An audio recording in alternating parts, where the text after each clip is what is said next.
Big TV భక్తి సమాచారం WhatsApp ఛానల్లో జాయిన్ అవ్వండి. అన్ని విశేషాలు ఎప్పటికప్పుడు తెలుసుకోండి. Namaskaram Sadhguru. Here Sadhguru, in the front, to your left. Namaskaram. Sadhguru, I would like to know how realized beings, only some of them become gods and others don't. Is there any science behind it, or do they come with any predetermined... లేదు, వాళ్ళు చనిపోవాలి అంతే. For example, after Gautama, so many would have come, but I think only you are doing such phenomenal things on this planet.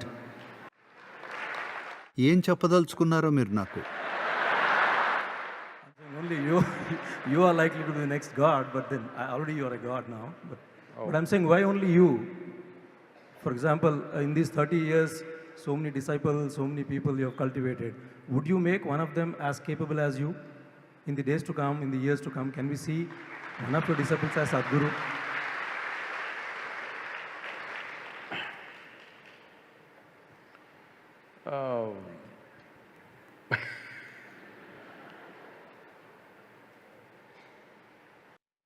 గౌతముడు బుద్ధుడయ్యాడు, దేవుడు కాలేదు. బుద్ధ అంటే ఎవరైతే తన బుద్ధికి దాదాలాంటివాడో అతను. ఎవరికైతే తన బుద్ధిపై పూర్తి ఆధిపత్యం ఉందో ఆయనే బుద్ధుడు. ఎవరికైతే తన బుద్ధిపై ఆధిపత్యం లేదో వాళ్ళు ఓ వానరమే. నిర్బంధం ఎన్నో విషయాల్లో. మానవులు బాధపడుతున్న విషయం ఇదే. వాళ్ళ మేధస్సే, అవునా? మీరు వాళ్ళ మెదడులో సగం తీసేస్తే వాళ్ళు ప్రశాంతంగా ఇలా కూర్చుంటారు. అంటే వాళ్ళ మేధస్సును ఎలా నిర్వహించుకోవాలో వాళ్ళకి తెలియదు, అంతే. ఇందులో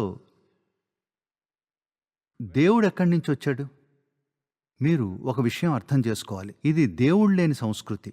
నేను చెప్పేది వినండి జాగ్రత్తగా. ఇది దేవుడు లేని సంస్కృతి.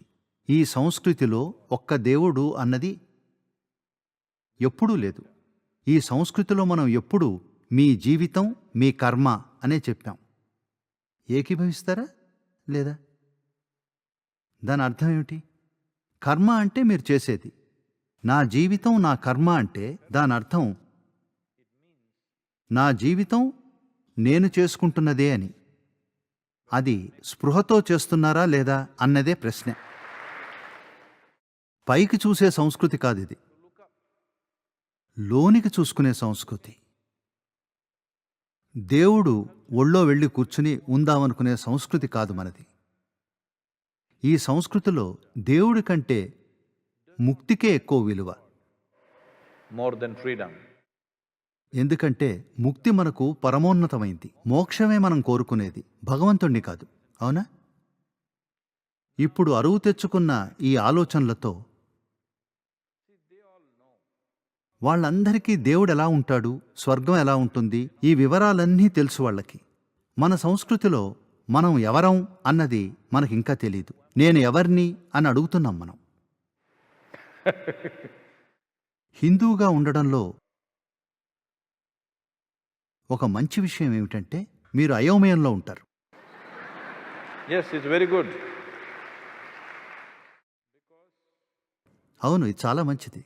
ఇది ఒక భౌగోళికపరమైన గుర్తింపు, అంతేగాని మతం కాదు. నాకు తెలుసు దేవుడు నాతోనే ఉన్నాడు అనేదేదీ లేదిక్కడ. మీరు ఎవరు అన్నది కూడా మీకు తెలీదు. సహజంగా మీరు సత్యాన్వేషి. మీకు తెలియదు అన్న విషయం మీరు తెలుసుకున్న తర్వాత మీతో ఓ ప్రయోగాన్ని ప్రయత్నం చేయొచ్చు.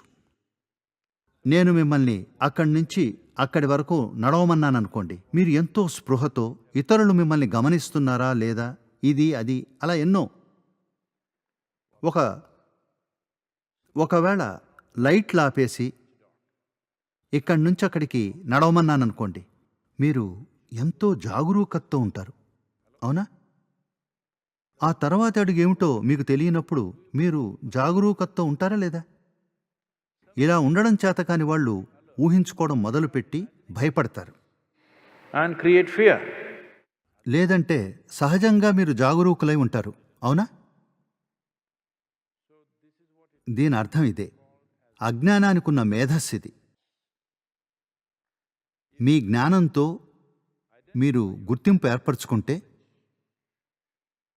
మీ దగ్గర ఉన్నదంతా చెత్త.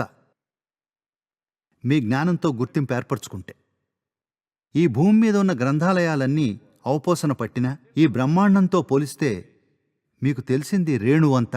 అవునా? రేణువంతేనా కాదా? మీకు 10 PhDలు ఉండొచ్చు, అయినప్పటికీ మీకు తెలిసిందంతే. మీరు ఇలా ఓ రేణువుతో గుర్తింపు ఏర్పరచుకుంటే మీరు ఓ రేణువే అవుతారు. కానీ మన అజ్ఞానం అనంతమైంది, అది అపరిమితమైంది. అవునా? మీ అజ్ఞానంతో గుర్తింపు ఏర్పరచుకుంటే మీరు అనంతం అవుతారు. మీరు అజ్ఞానంతో గుర్తింపు ఏర్పరచుకున్నాక ఇక మీ మేధస్సు నిద్రపోదు. మీ శరీరం నిద్రపోయినా సరే మీ మేధస్సు మెలకువగానే ఉంటుంది. అప్పుడు మీకు మేల్కొల్పు కలిగిందని అంటారు. Then we say you are awakened.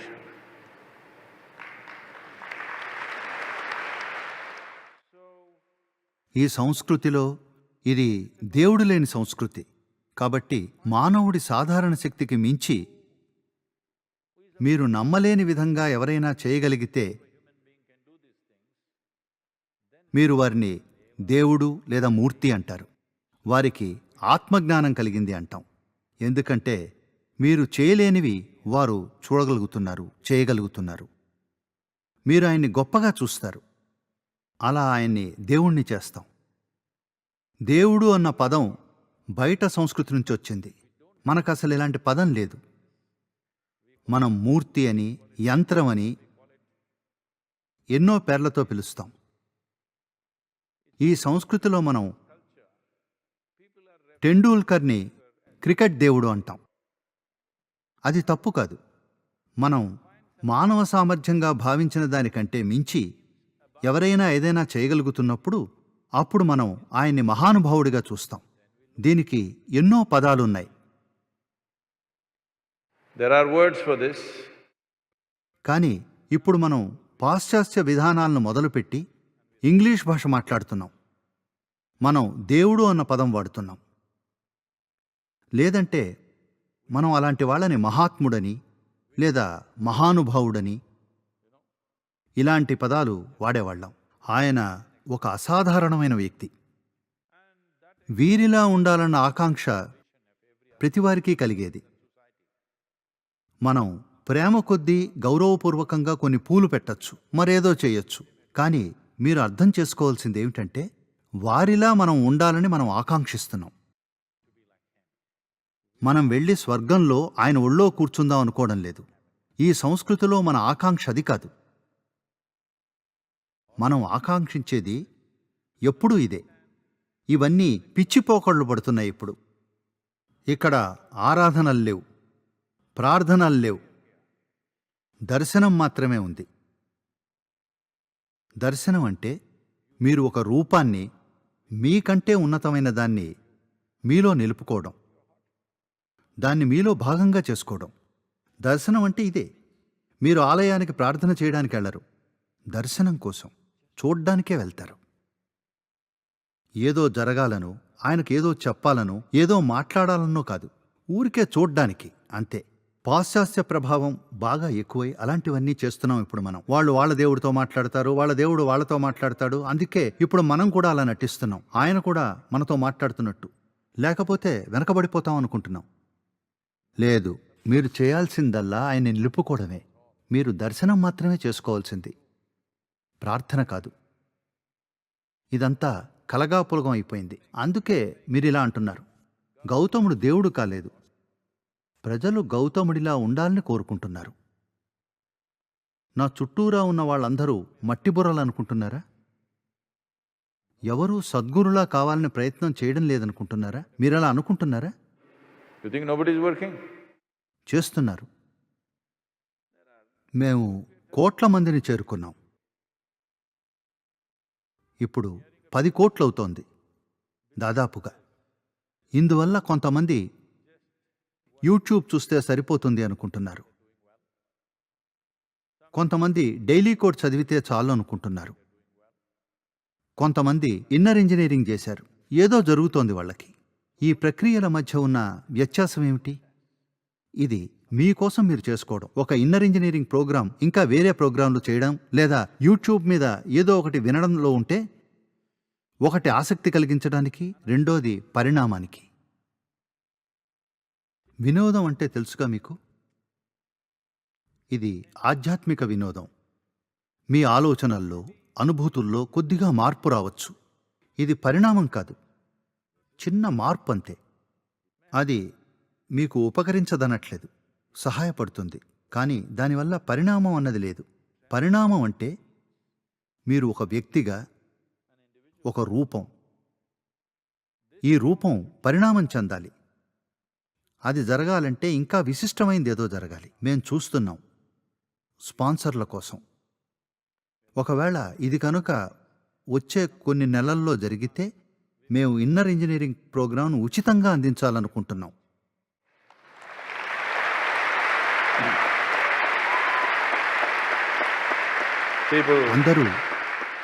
అందరూ నాతో ఏమంటున్నారంటే, సద్గురు, అప్పుడు మీరు దివాలా తీస్తారు అని. అలాంటిది జరగదు. ప్రజలకు అంత మాత్రం వివేకం ఉంది. వాళ్ళు దేన్నైనా విలువైనదిగా చూసినప్పుడు వారికి తోచినట్లుగా స్పందిస్తారు. వారికి చేతనైన సహకారాన్ని అందించి అది ఇతరులకు కొనసాగేలా చూస్తారు. ఇలా చేద్దాం అనుకుంటున్నాను. మీకిది ఉచితమే. మరొకళ్ళెవరైనా ఈ కార్యక్రమం చేయాలని మీరు అనుకుంటే ఖర్చులకు ఎంతో కొంత విరాళం ఇవ్వండి.